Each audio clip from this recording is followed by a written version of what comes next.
Camarades, le podcast. Premier podcast avec des débats et des discussions entre camarades de toute la gauche. La camaraderie nous invite à discuter, à parler ensemble, dans la franchise et dans le respect. Bonne écoute.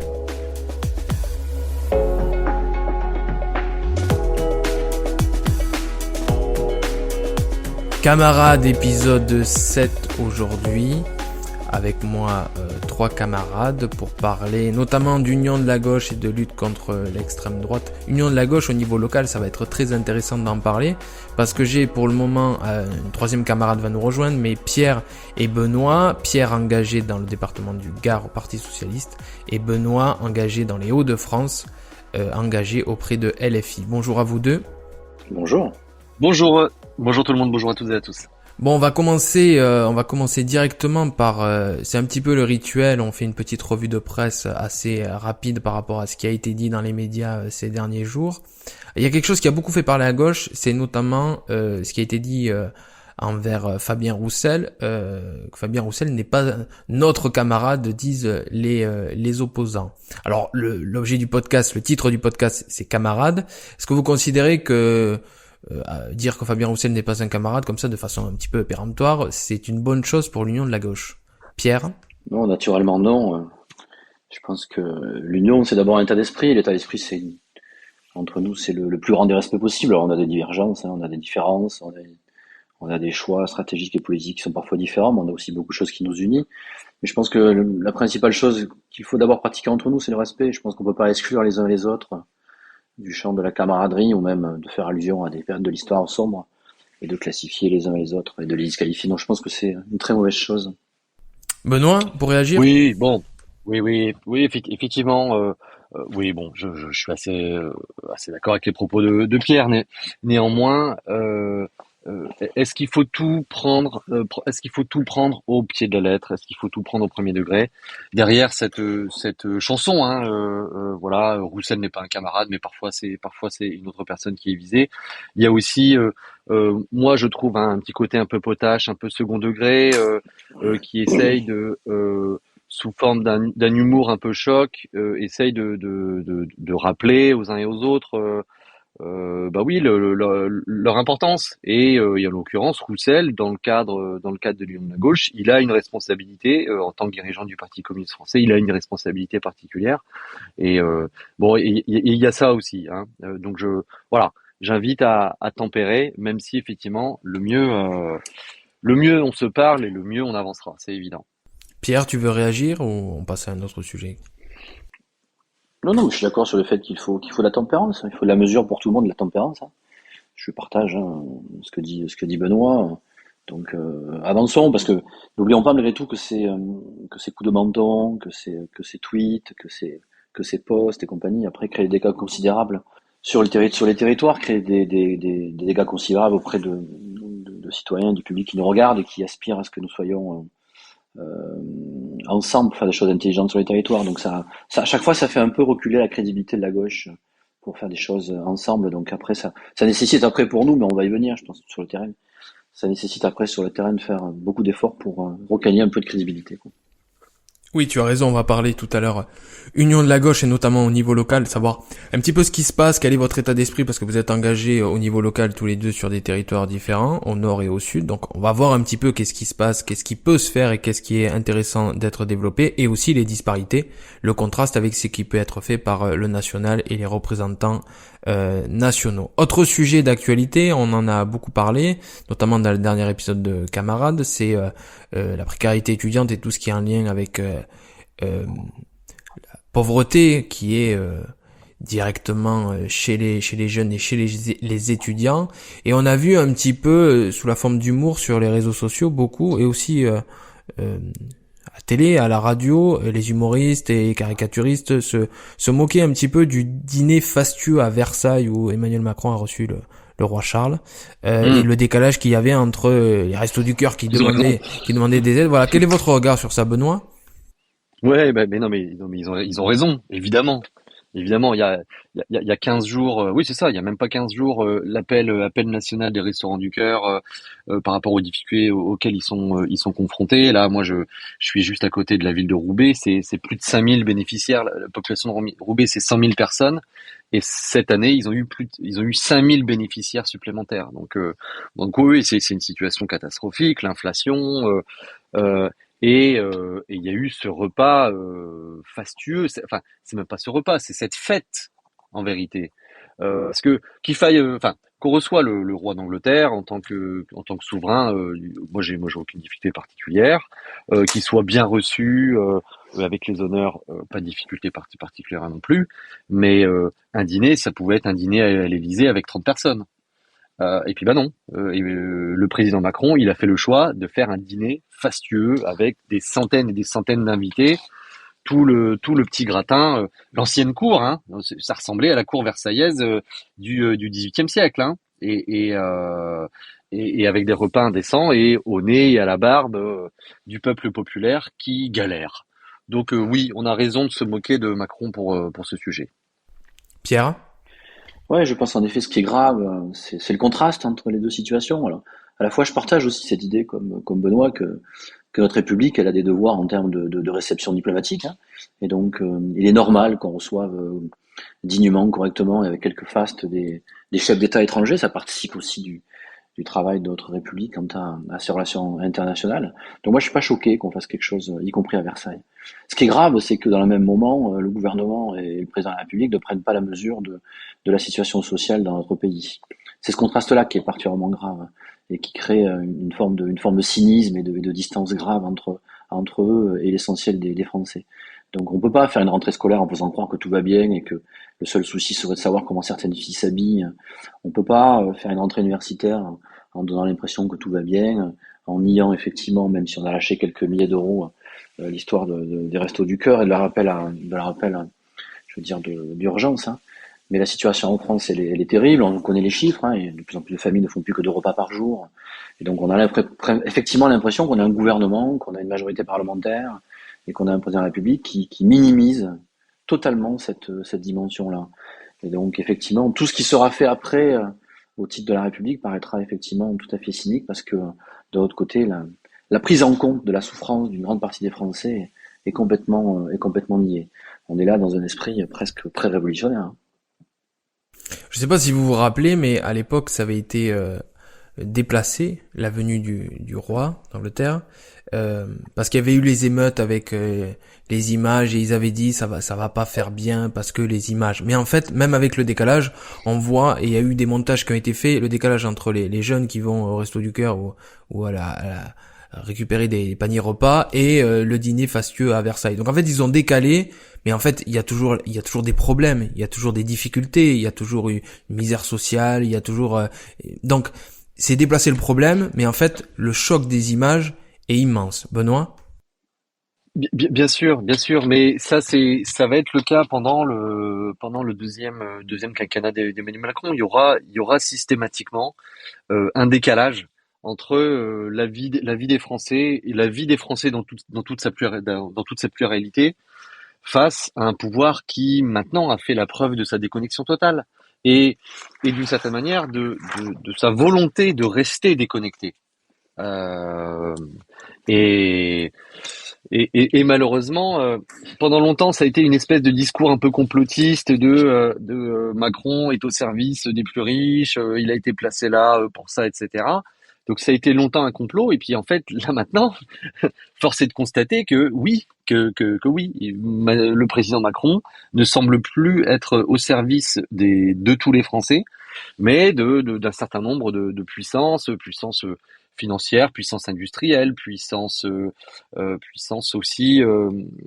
Bon, ça prendra un peu de temps, mais toute la diplomatie, le réseau diplomatique qui est en train de se déliter, qui a été déconstruit par Macron, répond aussi à un certain nombre de ses objectifs politiques.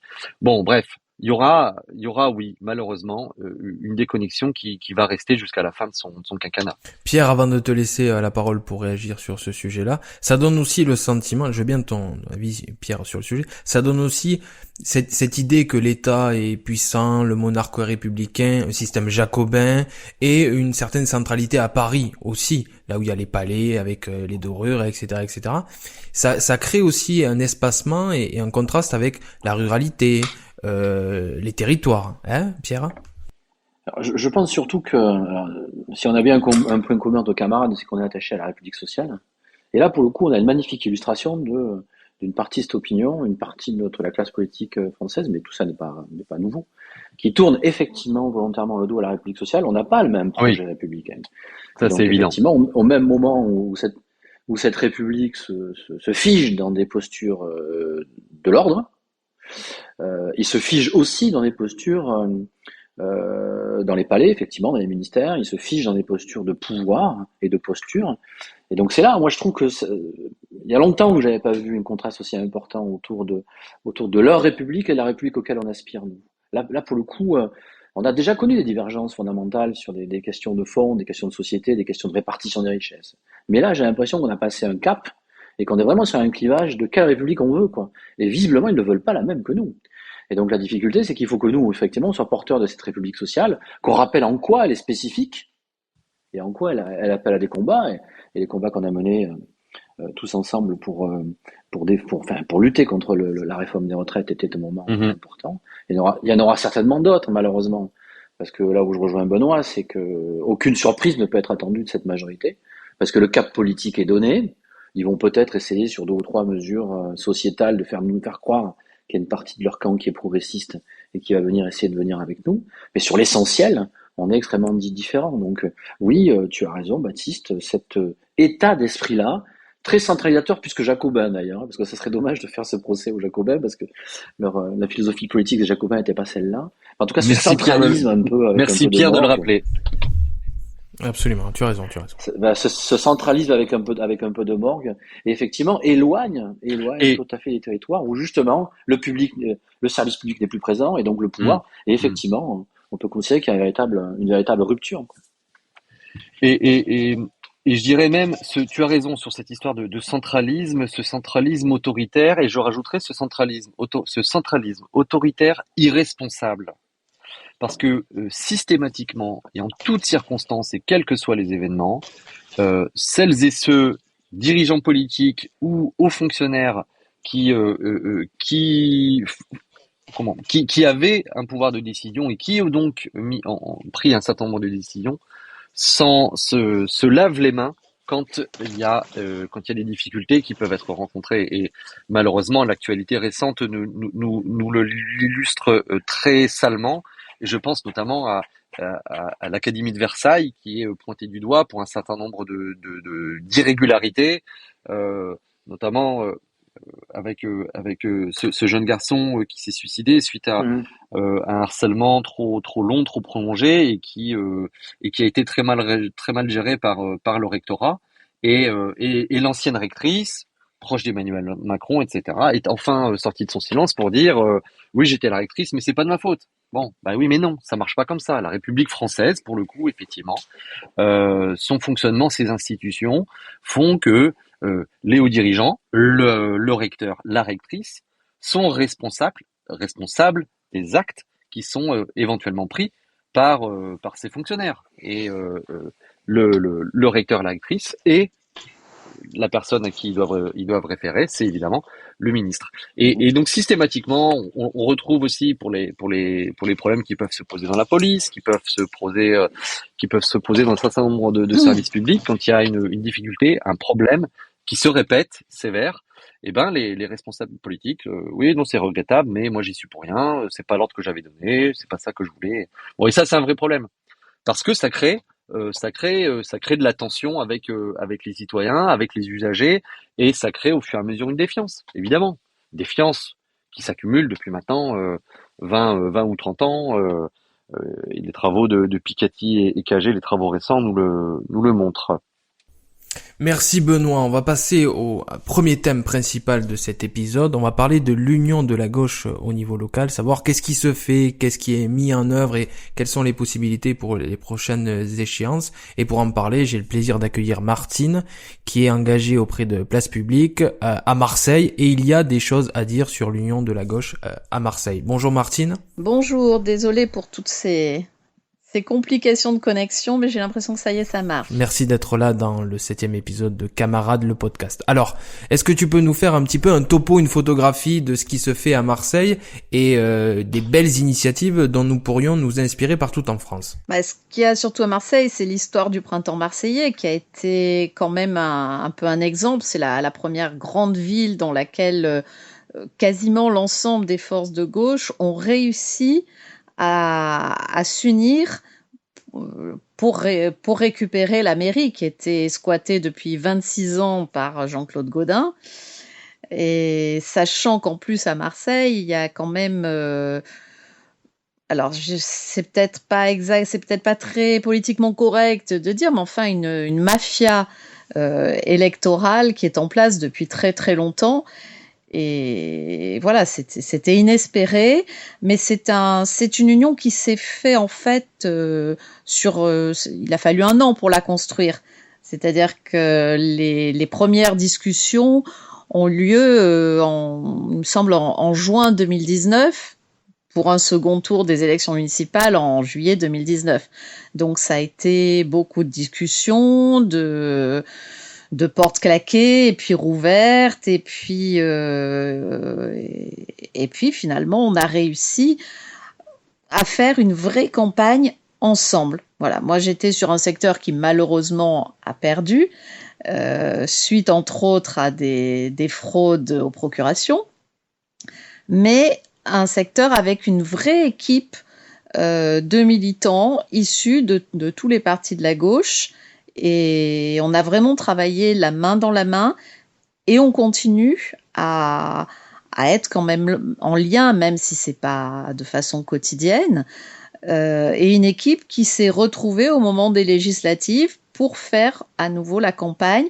Alors là, c'était de Thibault Rosic, qui est socialiste et qui était candidat pour les législatives pour la NUPES. Donc même ceux qui n'étaient pas dans la NUPES, comme nous, on a à nouveau fait campagne avec lui pour les législatives. Donc c'est vraiment, on a réussi à créer une équipe, même si elle était... on va dire, multiculturelle. C'est intéressant parce que tu dis d'une certaine façon que l'union de la gauche peut être une permanence, une ligne claire et aussi une continuité. Pierre, avant de te laisser la parole, toi qui es engagé dans le département du Gard et notamment à Nîmes, l'union de la gauche, une option, une nécessité, une obligation? Alors, c'est une obligation. C'est une obligation si on partage effectivement l'objectif commun de dessouder cette droite locale qui est en totale déliquescence. Et je pense effectivement que l'union, ça commence d'abord par le partage de cet objectif commun. On a commencé à le partager tôt, dès maintenant. Ce qui surprend malgré tout ceux qui ont des pratiques politiques plus habituelles et qui considèrent qu'il faudrait entre nous jouer les rapports de force pour enfin arriver 6 mois avant les élections en se disant d'où sort la fumée blanche. Moi, je me suis efforcé à mon niveau, donc au niveau fédéral comme au niveau local, de casser cette logique-là.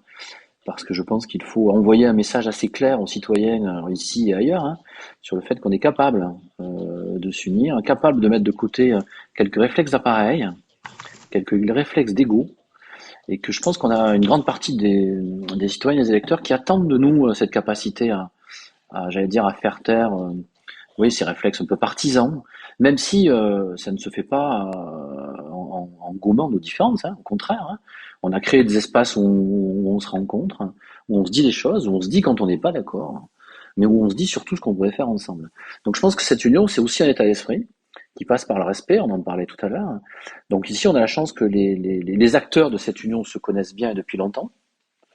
Donc ça veut dire qu'on n'a pas la méconnaissance des hommes et des femmes qui créeraient des distances entre nous, ce qui est déjà assez considérable. Et puis après, la volonté, c'est de lutter ensemble. Et surtout, et je pense que c'est aussi un point commun qu'on a malgré tout sur chacun de nos 3 territoires, La montée de l'extrême droite est ici particulièrement inquiétante et moi je fais partie de ceux qui disent assez régulièrement que même une ville de la taille de Nîmes n'est pas à l'abri d'une union droite-extrême droite qui pourrait laisser espérer à certaines de pouvoir prendre cette ville sur cette ligne politique-là.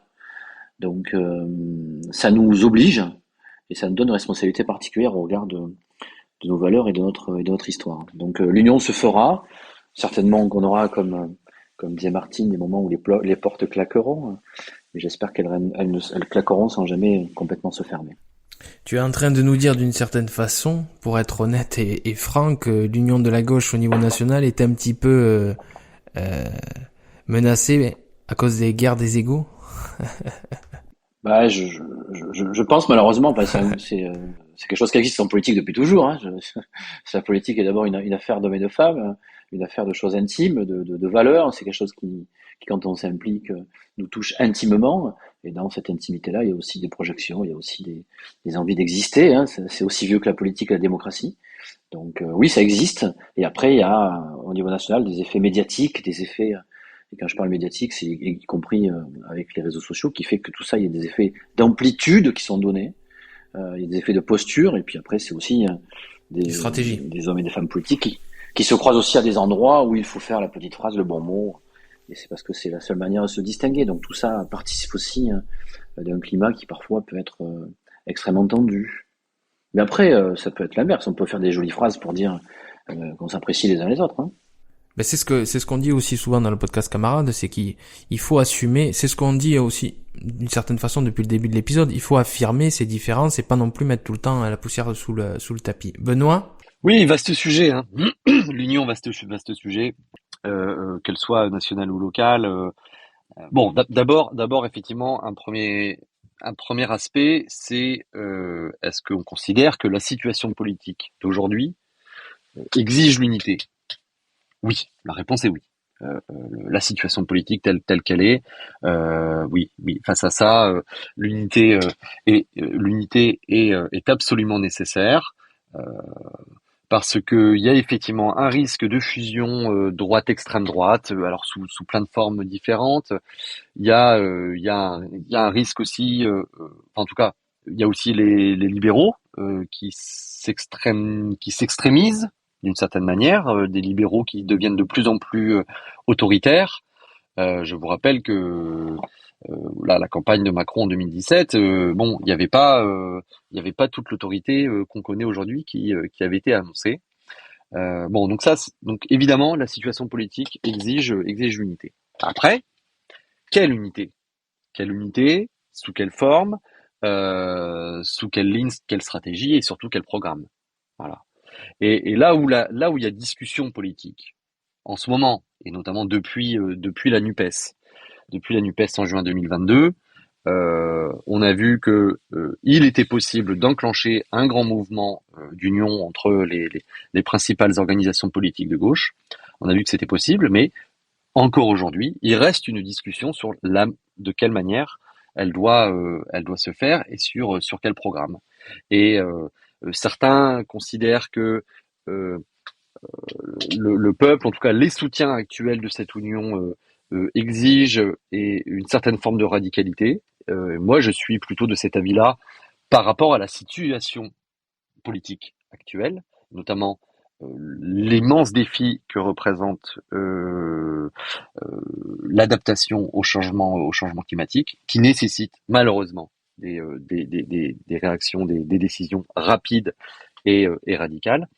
Mais donc il y a cette possibilité-là, et puis il y a de l'autre ceux qui essayent de s'accommoder, d'adoucir, d'amoindrir, de renoncer sur certains aspects en espérant que ça puisse attirer à eux des suffrages supplémentaires, et malheureusement c'est pas certain non plus. C'est pas certain. En tout cas, moi c'est comme ça que j'explique les grands désaccords qu'il peut y avoir aujourd'hui à gauche, entre les pro-NUPES, les anti-NUPES, et à l'intérieur des pro-NUPES, celles et ceux qui veulent l'orienter d'une façon ou d'une autre. Voilà pour le tableau général. Je vais si je peux encore développer sûr. un dernier point. Et ce qui est intéressant aussi, Euh, c'est de savoir au niveau local, parce que et- je sais que tu es sur- élu dans, Oui, bah dans c'est une ça. Bah, collectivité voilà. et dans Oui, une bah, c'est région, bien. et voilà, c'est de savoir ça Tout aussi. à fait. Oui, bah moi je suis insoumis, je suis même mélenchoniste d'une certaine manière parce que avec lui au moment du parti de gauche en 2010 que je me suis engagé politiquement. Il a participé de ma conscientisation politique, donc voilà, pour vous situer d'où je parle. Et, euh, et donc aux élections municipales, on a fait l'unité, et j'ai été le principal artisan de cette unité, parce que la situation politique locale à l'époque, on avait une droite très très très forte, très autoritaire, issue des réseaux, pour résumer, hein, issue des réseaux de la Manif pour tous en 2013-2014. Bon, et donc face à ça, il fallait réagir. Donc j'ai été l'artisan de l'unité à Ouascal. Et puis l'année suivante, aux élections régionales dans les Hauts-de-France, j'ai été l'un des artisans parmi, on était nombreux dans les différentes organisations politiques. J'ai été aussi un des artisans pour cette grande liste d'union au régional dans les Hauts-de-France. Donc l'union, je sais faire, et j'apprécie. Et c'est pour ça que il y a plusieurs fils à tirer, plusieurs équilibres à maintenir. Et pour ma part, j'aurai encore d'autres propos, mais je vais laisser la parole. Mais pour ma part, euh, il faut, pour que ça fonctionne, il faut qu'on ait tous en tête d'essayer de faire valoir notre complémentarité plutôt que de faire valoir nos différences. Vous voyez, quand il y a une volonté de différenciation, il y a souvent des faux clivages qui sont fabriqués pour justement entretenir les différences. Alors que la complémentarité, ben, c'est d'assumer nos lignes politiques respectives, nos héritages, nos, nos idéologies, et de faire en sorte qu'elles s'imbriquent les unes avec les autres et qu'on devienne complémentaires. Et c'est comme ça qu'on arrive à travailler, notamment avec les copains au conseil municipal de Ouascal. Je suis élu avec un communiste et une apparenté écolo, on va dire. Et on a réussi à créer une espèce de forme d'émulation qui fait que ouais, qu'on arrive à bien bosser, qu'on arrive à porter des sujets, qu'on est de plus en plus identifié par la population et même au niveau de la métropole. On peut être considéré comme une des oppositions les plus actives, quoi. Mais Donc, tu sais qu'à la France voilà, insoumise, j'insiste. à la France insoumise au niveau national, c'est pas forcément le discours qui revient, notamment dans la bouche de beaucoup de militants, hein. J'en sais rien. Je pense que Je parle au niveau ce que je dis national, hein. là, Au niveau national. oui, mais non, mais même au niveau national, je pense que les camarades, ils seraient d'accord avec moi, ouais, ouais. Et quand je parle de complémentarité et de différenciation, ça peut aussi concerner typiquement là les débats actuels, les désaccords qui peuvent y avoir entre les insoumis et puis Fabien Roussel, par exemple. Euh, Peut-être qu'on pourrait reprocher Fabien de trop chercher à se différencier alors qu'il aurait plutôt intérêt à être complémentaire et de prendre sa part de complémentarité. Mais tout comme les socialistes ou les écologistes ouais, moi je crois vraiment à ça et enfin, en tout cas, je pense que c'est s'il y a une recette gagnante à la Nupes dans l'avenir, quelles que soient les échéances politiques d'ailleurs, hein, c'est parce que il aura été décidé de mettre en œuvre des éléments de complémentarité. Oui, oui, oui, oui. Pour aussi compléter, complémenter les éventuels différents électorats. Évidemment, évidemment. Et donc, vous voyez, plutôt que de dire il faut élargir, ça c'est Fabien Roussel qui dit ça par exemple, il n'est pas le seul, hein. Mais oui, ouais, il faut élargir la Nupes. Oui, oui, d'accord. Moi, je parle plutôt de, on va se complémentariser. C'est intéressant et on en parlera de suite après parce que j'aimerais bien qu'on se pose la question de qu'est-ce qui peut être un ciment ou des ciments à l'union de la gauche notamment, lutter contre l'extrême droite ou l'union des extrêmes à droite ou l'union des droites, c'est important, mais est-ce qu'on n'a pas la responsabilité aussi de proposer une programmatique commune au niveau local et au niveau national? Martine, avant de te relaisser la parole, on a aussi le sentiment, alors c'est un traitement qui est fait par les médias notamment nationaux, qui joue sur notre désunion. C'est-à-dire qu'ils cherchent en permanence, la petite phrase, on en parlait un petit peu tout à l'heure par rapport à Fabien Roussel, la petite phrase, le petit point de désaccord pour dire, ah vous voyez, l'union n'est pas possible. Au niveau local, on a le sentiment que ça joue moins sur ça au niveau des médias, c'est-à-dire que quand on dit qu'on fait l'union, c'est assez bien clair, précis, et les médias ne le remettent pas trop en cause. Martine ? En effet, bon, d'abord, il y a des médias qui ont peut-être moins besoin de faire le buzz au niveau local.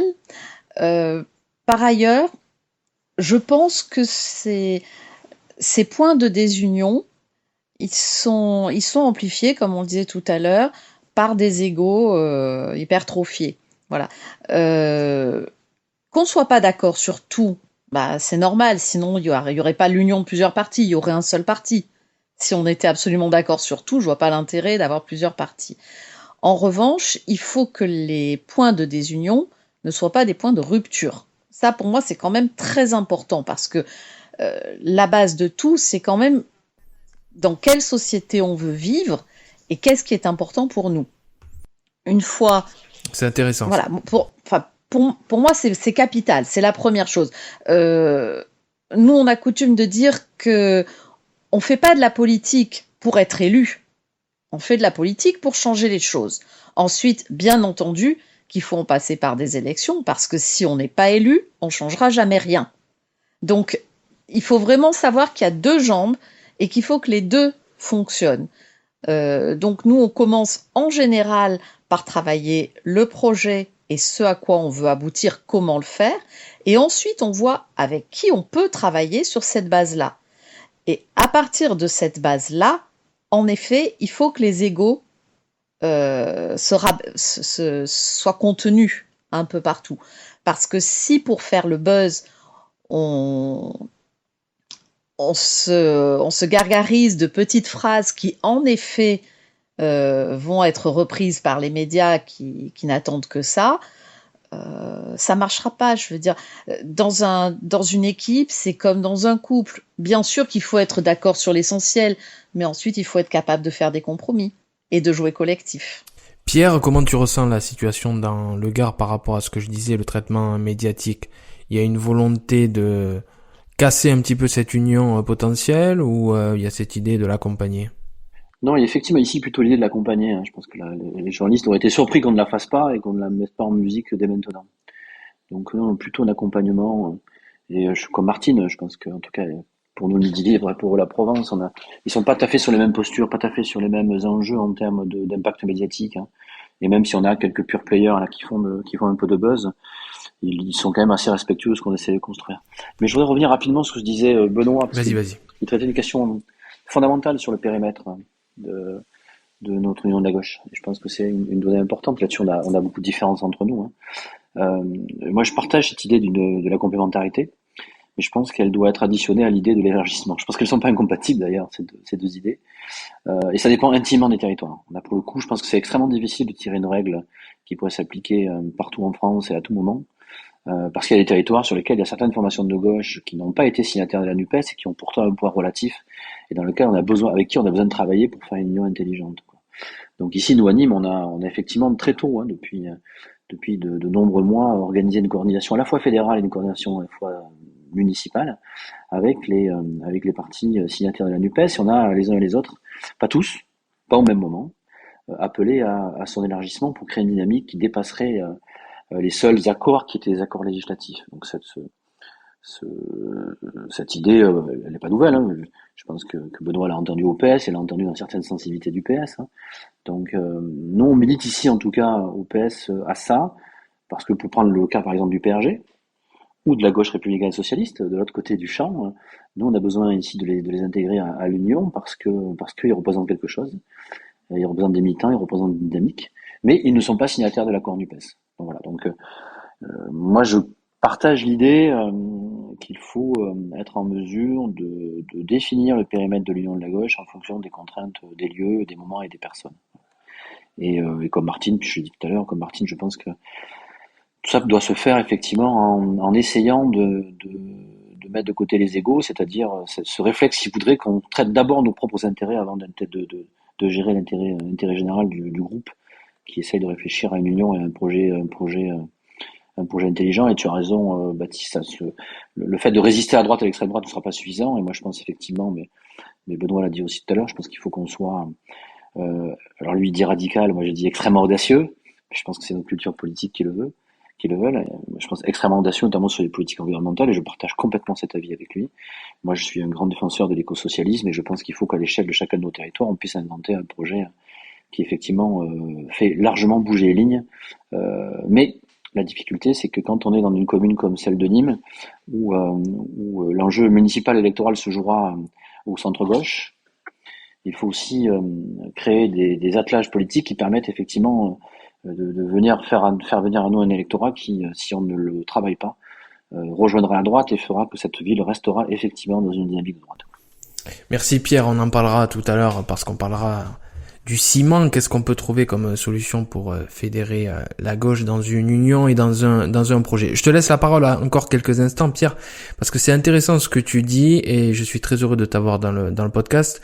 Toi qui es engagé au Parti Socialiste et tu es premier secrétaire fédéral du Parti Socialiste dans le Gard. Et comme Benoît tout à l'heure a parlé de la relation qu'il a avec ses partenaires quand il fait l'union, quelle est la relation que tu entretiens avec les partenaires, les responsables politiques à gauche dans le département du Gard? Les relations ici sont excellentes. Elles sont excellentes parce qu'on arrive à se parler à tout moment, y compris pour se dire qu'on n'est pas d'accord. Donc aujourd'hui, je ne crois pas que quelques partenaires que ce soit à gauche ne parlent pas à un autre partenaire de la gauche.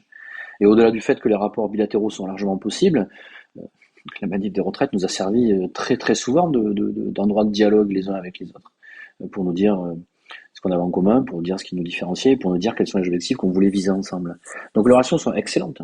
Et puis en plus, comme je le disais, on a créé aussi des espaces collectifs, où là, de manière plus formelle, avec tant de représentants pour chacune des formations politiques, eh ben on se parle et on donne des perspectives à nos projets.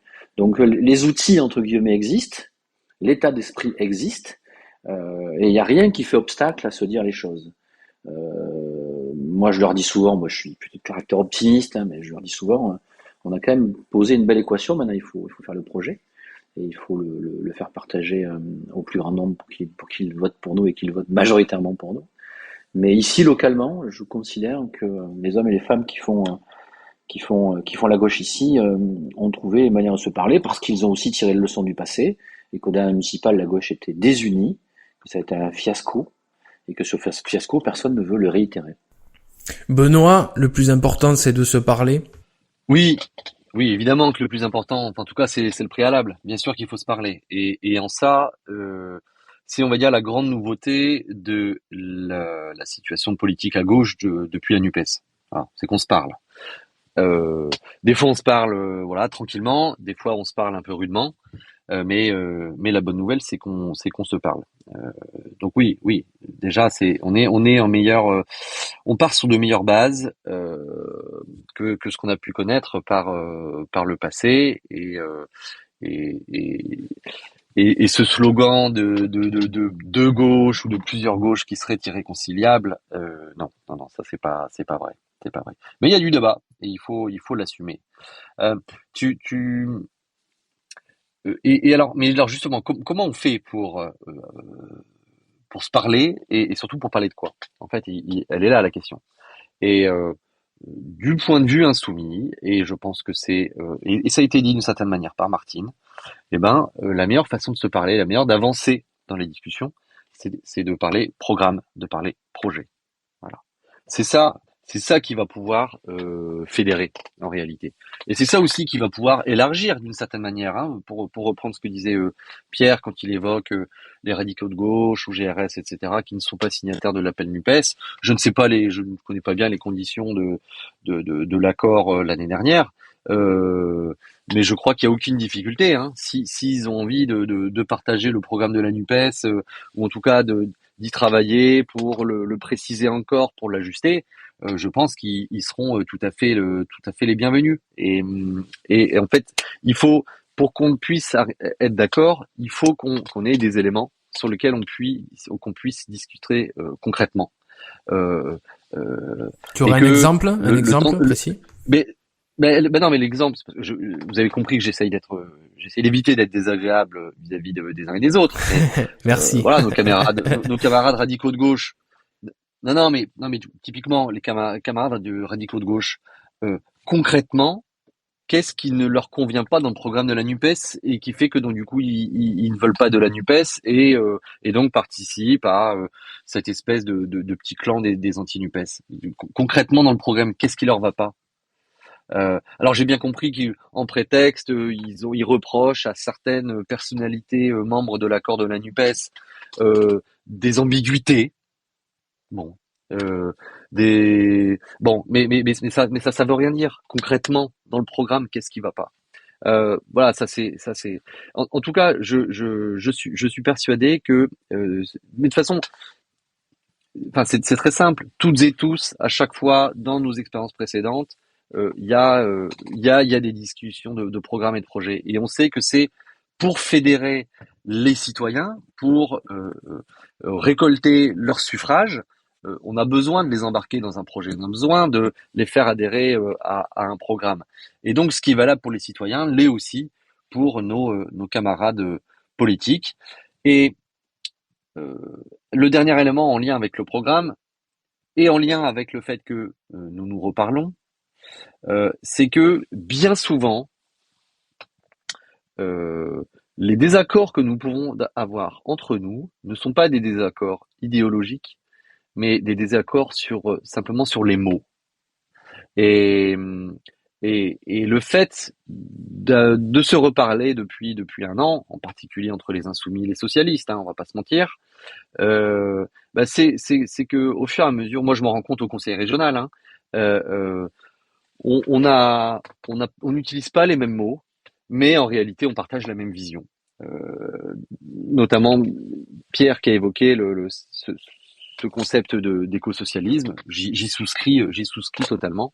Et donc, il faut continuer la discussion pour pouvoir ajuster les mots, de trouver le bon mot qui permettra à chacun et à chacune de se retrouver, d'être à l'aise et de pouvoir partager un programme commun. Merci Benoît en tout cas d'être là pour une deuxième fois, une seconde fois dans le podcast Camarade. Merci de revenir. Alors je vais tout dire, hein, on se dit tout dans le podcast Camarade. La première fois que tu es venu, j'ai reçu énormément de messages, on dira pas ni les engagements ni les personnes, mais ça va vous donner un petit peu un état d'esprit. J'ai reçu beaucoup de messages de gens qui me disaient mais il faut pas recevoir des gens de la France Insoumise, il faut pas discuter avec eux, il faut pas dialoguer, etc., etc. De la part de personnes qui sont dans des engagements quand même, qui se considèrent être modérés et respectueux. Donc c'est quand même assez drôle de voir une certaine dichotomie. Martine, je vais te laisser la parole. Et t'as même pas eu quelques... Oui, vas-y Benoît. T'as même pas eu quelques Si, commentaires. quelques positifs, quand même. C'est bien, finalement, cet insoumis. Bon, peut-être qu'il mange pas les enfants, ou seulement le bout des doigts. Non, t'as même pas eu ça. Mais un message privé, tu sais que tout ça n'est jamais public. Non, mais c'est quand même assez intéressant de voir que il y a quand même la tentation toujours, mais c'est ce qu'on dit depuis le début de l'épisode, il y a la tentation petit peu de taper sur le camarade. Voilà. Alors, c'est un peu facile. mais bien sûr, non mais alors je l'ai pas dit, je l'ai pas dit là parce que tu as évoqué la question médiatique, etc. Bon, j'étais pas intervenu là-dessus, mais là bon, maintenant tu m'interpelles.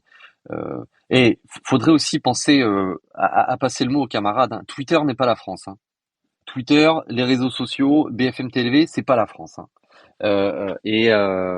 Donc voilà, il faut aussi savoir prendre du recul et savoir prendre du recul aussi sur les polémiques, hein. Parce que bien sûr dans un électorat politisé, donc dans toute la mouvance soit des militants, soit éventuellement des sympathisants que par nature on fréquente régulièrement, bien sûr que toutes ces polémiques et ces bisbilles viennent à façonner soit des quiproquos, soit en tout cas des préjugés sur les uns et les autres.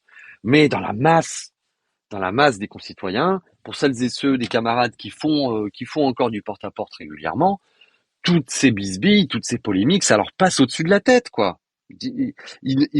L'essentiel n'en ont aucune connaissance, et les autres, leur réponse, c'est pas de prendre parti pour l'un ou pour l'autre, il a raison de lui avoir dit ça, etc. Non, c'est juste, non, ils s'en fichent. Voilà, c'est pas leur sujet. Ils ont bien d'autres préoccupations sociales, préoccupations environnementales, préoccupations démocratiques, plutôt que les bisbilles des uns et des autres. Donc, camarades, et en particulier camarades socialistes, camarades communistes, camarades écologistes, Voilà, la France n'est pas Twitter. Apprenez à relativiser et voilà. Et on a le droit de s'engueuler. C'est pas pour autant qu'on se déteste. Ce que disait Pierre était très intéressant tout à l'heure sur la PQR, la presse quotidienne régionale, parce qu'elle arrive à faire une photographie ancrée dans le réel et dans la réalité du moment. Martine, avant de te laisser la parole, ce que disaient Benoît et Pierre, c'est qu'il y a aussi le besoin et la nécessité pour fédérer et pour se parler, soit de se mettre d'accord, soit de débattre, et j'ai aussi la faiblesse de le penser, d'une certaine philosophie. On parlait d'écosocialisme précédemment.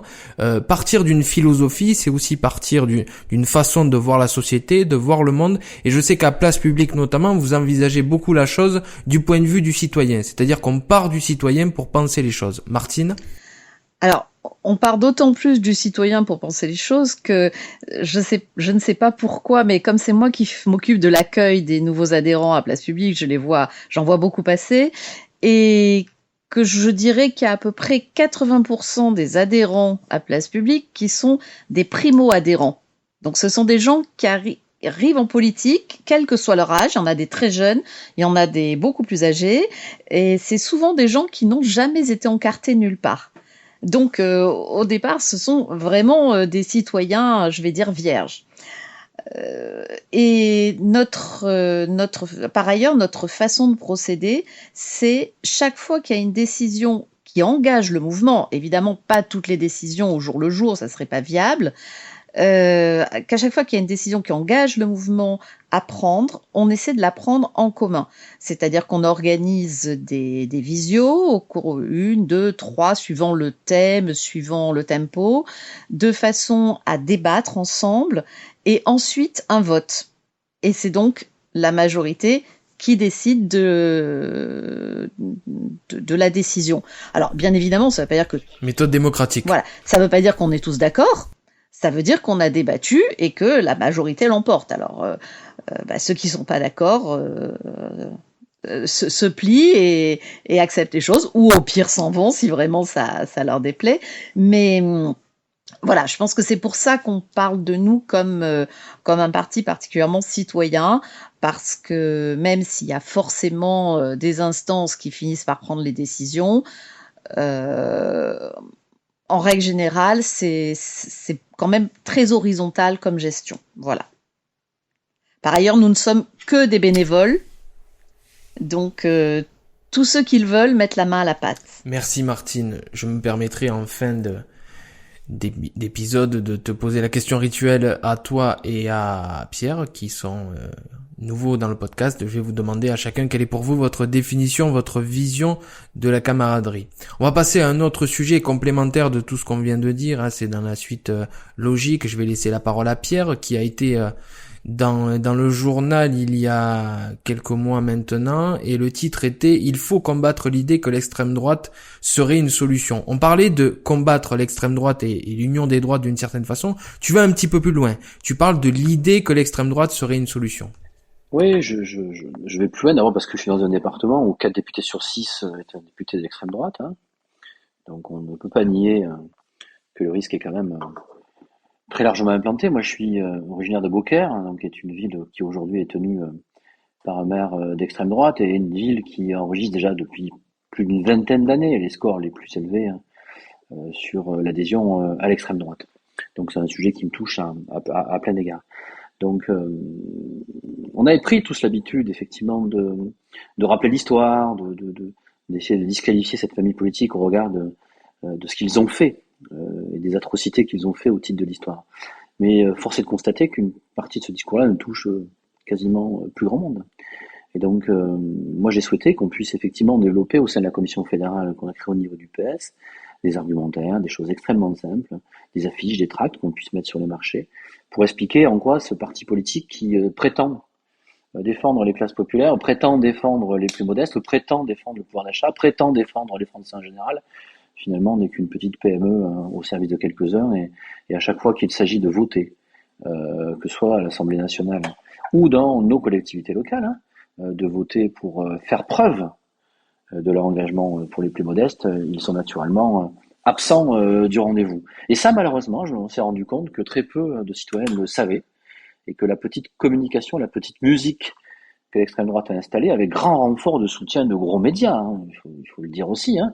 On a un paysage médiatique et notamment télévisuel qui véhicule tout au long de l'année et avec force de répétition les messages de l'extrême droite. Et bien, on avait un public qui était persuadé, effectivement, que ce parti qu'on n'avait pas encore essayé, alors que la droite et la gauche auraient échoué, c'est finalement un parti qui sera assez proche du peuple, contrairement au parti du gouvernement qui se sont endormis sous les ordres de la République. Donc oui, on a voulu dire clairement que l'extrême droite n'était pas une solution, parce que l'extrême droite n'a pas de projet républicain à nous proposer, parce que l'extrême droite n'a pas de projet pour répondre aux enjeux qui sont les nôtres aujourd'hui, notamment sur une réflexion de fond sur la répartition des richesses dans notre pays, et la capacité après de décider collectivement de ce que nous faisons, de cette capacité pour réussir une transition écologique de manière forte. Donc, en ce sens-là, on a voulu effectivement expliquer qu'il mentait et qu'il fallait à tout prix mettre en place une opération, bas les masques. Donc, ça sera un travail de long terme, hein, de longue haleine, parce que cette idée, malgré tout, qu'il serait une solution, est dans l'esprit de plus en plus de personnes que nous croisons quand nous militons sur les marchés.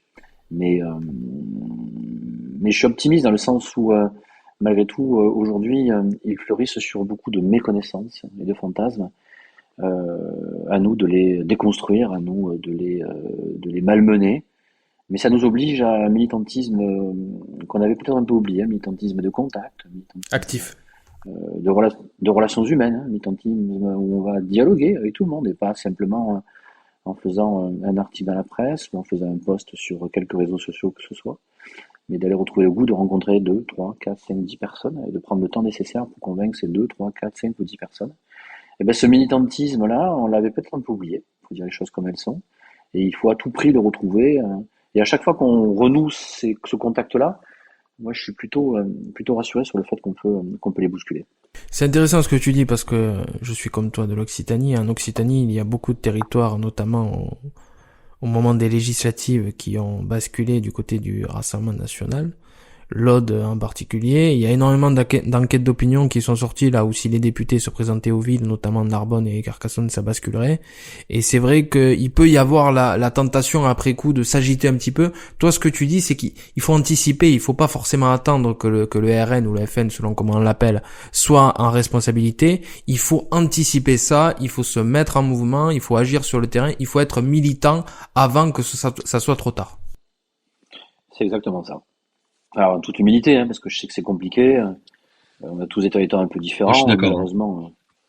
Mais il faut le faire. Mais voilà, c'est compliqué. Ça arrive à un moment où, malgré tout, le nombre de militants est plus modeste qu'à une époque pour faire ce travail-là. Et ça nécessite un profil de militantisme très particulier qu'on n'a pas toujours. Donc, ça nous oblige aussi, nous, à nous réorganiser et à penser différemment notre action militante. Donc, à penser différemment qui est actif et qui est le plus utile dans une formation politique. Moi, je vais jusque-là. Ça modifie y compris les priorités en termes de sociologie, de sociologie politique d'un mouvement. Et donc, nous, au Parti socialiste, on a aussi la chance de pouvoir nous appuyer sur de nombreux élus locaux. Et je fais un travail énorme pour ça, parce que les élus locaux, ils ont aussi la démonstration de choix de politique publique qui permet concrètement de dire à cette personne, mais voilà, cet homme, cette femme, conseiller municipal, adjoint ou maire, ou conseiller départementaux, ou même élu d'opposition dans une collectivité, ils ont permis ça et ça de manière très concrète. Et c'est important ce lien-là entre le dire et le faire. Mais même certains élus, on a besoin de les travailler pour qu'ils retrouvent le goût aussi de ce type de démonstration partisane. Oui. Benoît ? Ouais. Bah oui, c'est hyper intéressant ce que dit Pierre.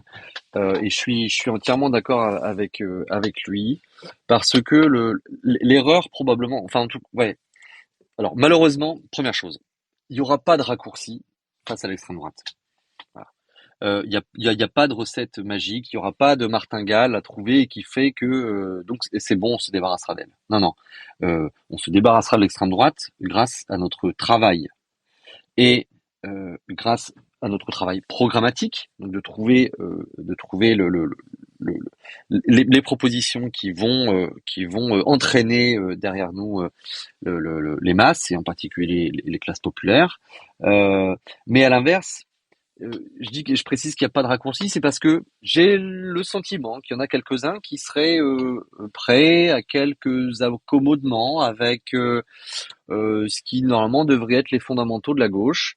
Bon, et donc ça c'est pas une bonne idée, parce que la vérité, c'est que tous ces territoires là qui ont basculé à l'extrême droite, ou en tout cas où l'extrême droite elle est très présente, il y en a il y en a une partie, c'était des anciennes terres de gauche. Et pourquoi l'extrême droite a réussi à prendre sa place dans ces anciennes terres de gauche? C'est parce que, malheureusement, le travail a arrêté d'être fait. Et que il y a eu de moins en moins de militants qui étaient présents pour convaincre. Et puis, ou alors quand il y avait des militants et des élus, et Pierre le dit là dernièrement, c'est que il y a eu aussi des renoncements, de la fatigue, bon, ce qui n'a rien d'illogique si on réfléchit en termes de cycle politique, le Parti socialiste qui d'une certaine manière prend son envol en 1977 avec les municipales, voilà, les municipales de 77 qui ont été le grand moment d'envol du Parti socialiste. Donc ça a lancé toute une génération. Et puis, voilà, 40 ans plus tard, elle arrive en fin de carrière et elle est fatiguée et elle est à bout d'idées et elle est plus en adéquation avec toute sa population. Et ce qui fait que oui, il y a eu beaucoup de renoncements, beaucoup d'habitudes qui ont été perdues et on le voit en fait. Nous, c'est le diagnostic qu'on a fait à la France Insoumise. On le voit plutôt sur le résultat de l'élection présidentielle en faveur de Jean-Luc Mélenchon. On a été fort là où on avait beaucoup de militants, et on a été très faible là où on avait peu, voire pas du tout de militants. C'est aussi simple que ça. Et donc ce qui manque dans plein d'endroits, Force militante. en particulier dans les campagnes, où ça vote beaucoup trop pour le Rassemblement national, c'est ce qui manque, c'est des militants. Donc il faut, et ça c'est mon dernier point, c'est qu'il faut, Pierre semblait indiquer que c'était un des travaux qu'il avait lancé dans sa fédération, j'en suis très heureux. C'est effectivement, il faut lancer des nouvelles priorités, des priorités et notamment des nouvelles priorités d'action. Je pense que d'une certaine manière, il faut arrêter de jouer les notables propres sur eux, mais par contre, développer, j'en avais déjà parlé dans une précédente émission, développer beaucoup plus des événements qui permettent de la sociabilisation. Des événements de gauche, avec des choses de gauche, un esprit de gauche, mais où c'est pas écrit gauche. Voilà. Et qui rassemblent des gens. Qui se parlent, qui se voient, qui se revoient, qui se revoient. Et c'est comme ça aussi que qu'on va pouvoir, reprendre notre place. Parce que, par ailleurs, c'est pas vrai que le peuple français est raciste. Voilà, c'est pas vrai. Merci Benoît. Martine, la parole va être à toi. On parlait du Rassemblement National, Front National, on sait très bien que c'est la même chose. Face au RN, FN, Front contre Front, Rassemblement contre Rassemblement. Rassemblement contre rassemblement, bien sûr, mais alors je souscris à 100% à ce que viennent dire Pierre et Benoît. Bien entendu, c'est un travail de fond, il faut cesser l'entre-soi qui règne quand même depuis un certain nombre d'années. Je pense en effet qu'il faut parler à tout le monde, mais que la première chose avant de parler aux gens, c'est de les écouter. Déjà. Donc, moi, c'est vrai que j'essaie toujours, partout où je vais, de commencer à écouter ce qu'ont les gens à nous dire. Mais bon, il est bien évident qu'on n'est pas assez nombreux pour aller à leur rencontre et qu'on a un gros travail de recrutement à faire. Hein. C'est une évidence. Et puis, j'avais une petite précision quand on nous dit que, justement, l'extrême droite, on n'a jamais essayé. Je suis désolée, il faudrait pas avoir la mémoire trop courte. Ça a été essayé il n'y a pas si longtemps que ça, en Allemagne, en Italie, en Espagne. C'est pas des pays très lointains. Et moi, je suis pas complètement convaincue des résultats qu'ils ont obtenus. On va un peu plus loin dans le débat, mais c'est intéressant ce que tu dis, Martine, et je te laisse la parole. Sur les élections européennes, comment tu vois les choses? Parce que tu parles d'Europe et de pays limitrophes autour de la France. Il y a une vraie crainte, il y a une vraie angoisse par rapport à l'arrivée de l'extrême droite. Bah bien sûr, parce qu'on a tendance à, je sais pas exactement comment ça se passe dans les autres pays, mais en tout cas ici on a tendance à être un peu nombriliste et à penser que le monde tourne autour de la France, ce qui est pas forcément le cas. Voilà, je veux dire, ce qui se passe en France, c'est un phénomène qui est quand même assez généralisé. Donc bien sûr que ça fait peur, bien sûr que en Europe, on a déjà la Hongrie, la Pologne, qui sont quand même pas forcément des partenaires faciles avec lesquels travailler. Bon, on arrive quand même sur certains points à travailler avec eux. Nous, on essaie d'être au maximum pragmatique alors ça veut pas dire qu'on va pactiser hein, avec l'extrême droite. Ça veut dire que on essaie surtout de travailler sur des points précis, dans des objectifs précis. Et que même si globalement on est en désaccord avec à peu près tout ce que propose l'extrême droite, si sur un point précis ils avaient une proposition qui puisse nous convenir, il n'est pas question de systématiquement les bannir sous prétexte qu'ils sont d'extrême droite. Ce qu'on combat, c'est leurs idées, essentiellement. Leurs idées et leurs projets. Voilà. Après, pour nous... Ouais, alors quand il tabasse des militants, c'est pas que des idées qu'on combat. Non, Hein. mais évidemment. Voilà, c'est aussi une attitude et des actes qu'on condamne. Hein. Mais, Bah oui, non, mais quand même. évidemment. Non, je parlais pas des actions sur le terrain. On avait Baptiste évoqué l'Europe et je parlais de l'Union européenne où quand il y a des décisions à prendre, des lois à voter, on peut éventuellement voir ce qui est proposé. Il n'est jamais arrivé que des propositions émanant des députés européens d'extrême droite nous conviennent. Voilà. Mais ce que je veux dire, c'est que on ne s'interdit pas de pouvoir. J'ai du mal à trouver les termes pour à la fois expliquer ce que je veux dire et à la fois ne pas. Voilà, on ne s'interdit pas de considérer les propositions de tous bords si elles peuvent aller dans le sens d'une amélioration sur le plan social, sur le plan écologique, sur le plan démocratique. Voilà. Il se trouve qu'en effet, les propositions de l'extrême droite, jusqu'à présent, ne sont jamais allées dans ce sens-là. Voilà. Après, les actes sur le terrain, il est bien évident qu'on les condamne absolument. Voilà. Et si je revenais à l'Europe, c'est parce que, en tout cas sur le plan écologique et social, je pense que c'est vraiment l'échelle à laquelle on peut espérer avoir une action. Voilà. Sur le plan écologique, évidemment que toutes les actions, qu'elles soient individuelles, locales ou nationales, sont importantes, mais que si on veut vraiment agir, il n'y a qu'à l'échelle européenne qu'on pourra vraiment changer les choses. Merci Martine de cette prise de parole concernant l'Europe. Ce qui fait commun aussi à la gauche, ce qui est commun à beaucoup de personnes engagées, c'est une certaine idée de la camaraderie. Alors je vais vous poser à vous deux, Martine et Pierre, la dernière question rituelle pour terminer cet épisode. Martine, quelle est pour toi ta définition, ta vision de la camaraderie ? Qu'est-ce que c'est être camarade ? Être camarade, c'est pour moi un lien très fort qui diffère de l'amitié dans le sens où il n'est pas indispensable d'avoir des liens affectifs pour être camarade, parce que ce qui nous lie, c'est un combat commun et des objectifs et des causes. Voilà, c'est ça qui nous rassemble plus que pour des amis. Enfin, c'est vraiment agir ensemble dans un but commun pour moi, être camarade. Merci Martine. Pierre ? C'est une question qui est pas si facile que ça finalement de définir ce magnifique mot de camarade et de camaraderie.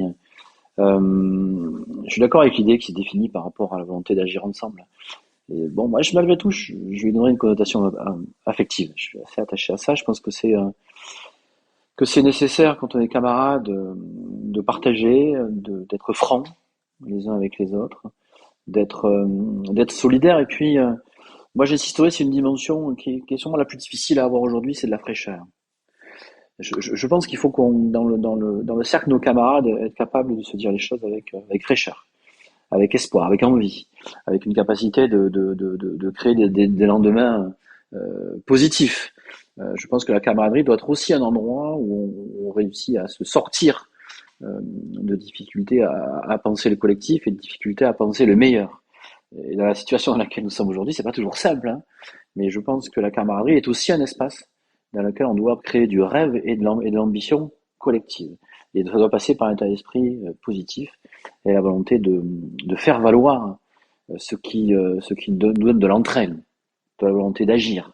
Donc c'est pour ça que j'introduis malgré tout une dimension un peu affective et une dimension positive. Merci Pierre d'avoir été présent, d'être là pour participer à ce nouvel épisode du podcast Camarades. Merci Benoît d'avoir été aussi présent et pour faire suite à ce que disait Pierre, c'est vrai qu'il nous faut faire vivre cette camaraderie à travers des événements à gauche. Merci Martine d'avoir été aussi Et donc présent. stop au sectarisme les amis. Stop au sectarisme.